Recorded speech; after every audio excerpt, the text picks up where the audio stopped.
مساء النور عليكم وبشركم مبروكة ومرحبا بكم في أطباق مغربية مع وصفة جديدة من سلسلة وصفات سهلة واقتصادية وسريعة التحضير. وصفة اليوم هي حليوة من المطبخ المغربي التقليدي الأصيل، كتجي معسلة وهشيشة والمذاق ديالها روعة، ومكونات جد اقتصادية ومتوفرة في كل بيت على بركة الله. يلا نكتشفوها جميعا.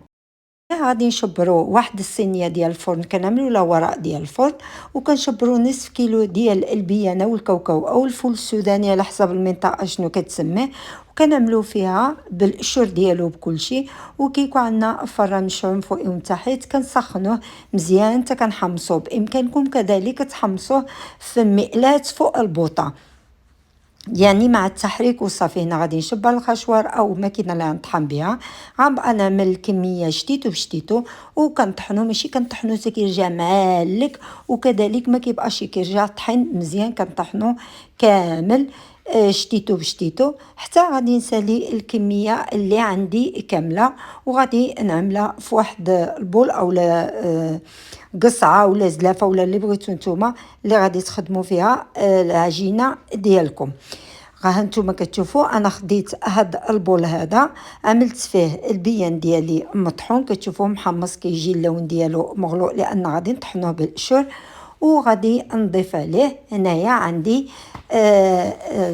كاس ديال الشاي بالسكر الا ربع، او تقريبا ما يعادل 90 غرام ديال السكر حبيبات. غادي نخلطو مزيان مع البيان، ومن بعد غادي نضيف عليه نصف ملعقه ديال القرفه مطحونه. وكذلك القرفه بامكانكم تستعملوا الكميه اللي بغيتو، ولكن هيدا نصف ملعقه كيعطي المذاق مزيون. وغادي نضيف كذلك الكاكاو المر، انا عندي هنايا مول 70%، واحده ملعقه صغيره عامره ديال الكاكاو مر. وغادي نخلط كل شيء مع بعضيتو حتى غادي يتجانس لي، يعني غادي نخلط المواد الناشفه الجافه مع بعضيتها، وعاد غادي نبدا نضيف المواد باش نجمع العجينه ديالي. وكذلك غادي نستعملوا خميره ديال الحلوى ديال انا عندي هنايا هذه الليدر ديال 15 غرام.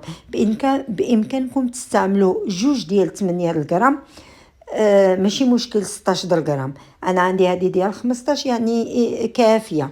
وكيس من السكر الفانيليا، غادي نستعملوا السكر الفانيليا هذا ماشي سائل، لان ملي غادي نستعملوا العبار ديال الزيت والبيضات باش ما تجيناش العجينه ديالنا جاريه، ما نضيفوش السوائل اكثر من القياس. هنايا غادي نخلط الخميره وجميع المواد اللي عندي كامله.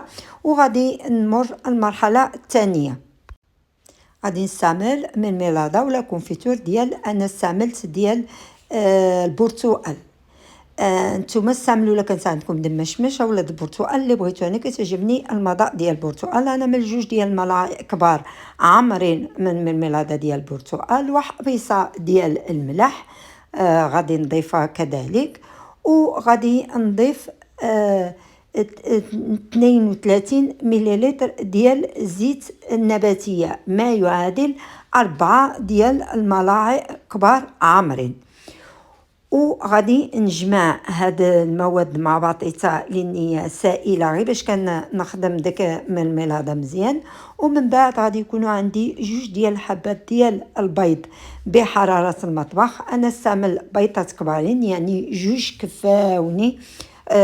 مهم انا شريت الطايه الكبيره، طايه اللي هنايا عندنا كيتباعوا بالطايه الطايه اللي لا استعملتو بيضات ستيتوين على حسب العجينه من جوج. وشوف العجينه ديالك اللي كتبقى شتيها ناشفه زيد لا بيضه الثالثه. غادي نبدا نخدم هيدا حتى كنجمع العجين ديالي مزيان. وعاد غادي نضيف البيضه الثانيه باش غادي نكمل نحصل على عجينه خصها تكون العجينه لينه باش كتخدم في اليد وباش كتجيكم معسله من داخل. غادي نستمر في هذه العمليه بحال اللي كتشوفوا حتى غادي نحصل على العجينه ديالي متجانسه. ديك الساعه عاد غادي نمر المرحله الثالثه. دابا غادي نشبر واحد السلافه، غادي نعمل فيها السكر كلاص. انا كنشري هاد النوعيه هادي، خصو يكون من نوعيه جيده. من بعد غادي نبدا نعدل الكويرات، غادي تكون العبار ديالها من 18 حتى 20 غرام، يعني كويرات صغارين.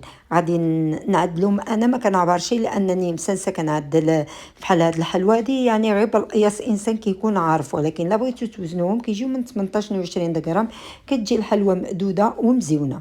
هانتوما كتشوفوا غادي نعدل الكويرات هيدا. في هذا الاثناء كنكون شالت الفران على 175 درجه، والفران كتختلف من واحد، انا عندي فران الضوء من واحد اخر، وكل واحد كيعمل على حسب الفران ديالو اللي كيعرف الدرجات ديال الحراره ديالو متوسطه. غادي نكمل الكويرات ديالي كاملين، من بعد غادي نفندهم في السكر. ملي كنفندو في السكر نتوما كتشوفوا كيشبروا السكر مزيان. الا كان النوعيه ديال السكر جيده دغيا ما كيشبروا السكر فيهم كيجي مجموع ومزيون. ولا كانت النوعيه السكر العادي ما كتشبرش في الحلوى، كتبقى تهود. غتستمروا في هذه الطريقه حتى غادي تكملوا الكميه ديال العجين اللي عندكم كامله، وغادي والكورات ديالكم كاملين. ملي غادي تستفوهم في الطاوه او في الصينيه ديال الفرن، غادي تعملوا لهم واحد الغطيسه في الوسط، غير كتحنيوهم هيدا شويش بالصبيع، يعني في الوسط ديال الحلوى. ومن بعد كتدخلوها ان الفرن في هذا الشكل هذا، بحال اللي كتشوفوا كنرشموها في الوسط ديال هيدا. واستعملوا اي حاجه غادي ندخلوها نفرن. هانتوما كتشوفوها كيفاش كتشقق، كتجي كتحمى. اما المضاء والتسيله ديالها من داخل كتجي واعره بزاف. كنتمنى يعجبكم الفيديو، كنتمنى تبارطاجيو الفيديو مع كل الاصدقاء ديالكم، وما تبخلوش علينا بالاشتراك في القناه، راه دعمكم جد مهم. وعواشركم مبروكه، والى وصفه جديده ان شاء الله. غدا ان شاء الله نطلع لكم وصفه ديال الحلوى اخرى. دابا بقى غير ايام قليله تفصلونا عن العيد ان شاء الله باذن الله، وغادي نطلع لكم كل يوم وصفه من الحلويات. شكرا لكم وشكرا للدعم ديالكم، دائما التشجيعات ديالكم، وكنتمنى تعجبكم هذه الحلوى وتكون عن حسن ظنكم. وخليوا لي التعليقات ديالكم باش نعرف كيفاش جاتكم الحلوى.